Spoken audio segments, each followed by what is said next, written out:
ایک گاؤں میں غریب فیکا موچی رہتا تھا جو ایک درخت کے نیچے اپنی لکڑی کی پیٹی رکھ کر لوگوں کی جوتیاں مرمت کرتا تھا۔ بیچارے کا گزر بسر مشکل سے ہوتا تھا۔ فیکے کے پاس رہنے کو نہ گھر تھا، نہ بیوی تھی، نہ بچے تھے، صرف ایک چادر، ایک تکیہ اور ایک لکڑی کی پیٹی اس کی کل ملکیت تھی۔ جب رات ہوتی تو فیکا ایک بند سکول کے باہر چادر بچھاتا، تکیہ رکھتا اور سو جاتا۔ ایک دن صبح کے وقت گاؤں میں سیلاب آ گیا۔ فیکے کی آنکھ کھلی تو ہر طرف شور و غل تھا، لوگ اپنا اپنا سامان، گھر کی قیمتی اشیاء لے کر بھاگ رہے تھے۔ فیکا یہ منظر دیکھ رہا تھا۔ وہ اٹھا اور سکول کے ساتھ بنی ٹینکی پر چڑھ گیا، چادر بچھائی، دیوار کے ساتھ تکیہ لگایا اور لیٹ کر لوگوں کو دیکھنے لگا۔ کوئی نقدی لے کر بھاگ رہا ہے، کوئی زیور، کوئی بکریاں، تو کوئی کچھ قیمتی اشیاء لے کر بھاگ رہا تھا۔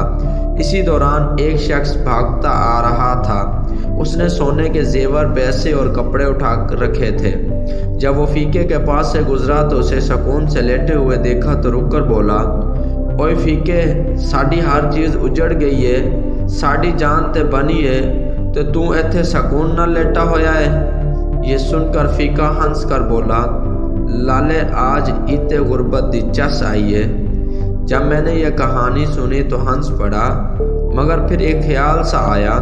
میں روز محشر والے دن کا سوچنے لگا کہ شاید بروز حشر کا منظر کچھ ایسا ہی ہو، جب تمام انسان کا حساب قائم ہوگا۔ ایک طرف غریبوں کا حساب ہو رہا ہوگا، 2 وقت کی روٹی، کپڑا، حقوق اللہ اور حقوق العباد، ایک طرف امیروں کا حساب ہو رہا ہوگا، پلازے، دکانیں، فیکٹریاں، گاڑیاں، بنگلے، سونا چاندی، ملازم، پیسہ، حلال و حرام، عیش و آرام، زکوٰۃ، حقوق اللہ، حقوق العباد، اتنی چیزوں کا حساب پیسے سے شرابور اور خوف سے تھر تھر کانپ رہے ہوں گے۔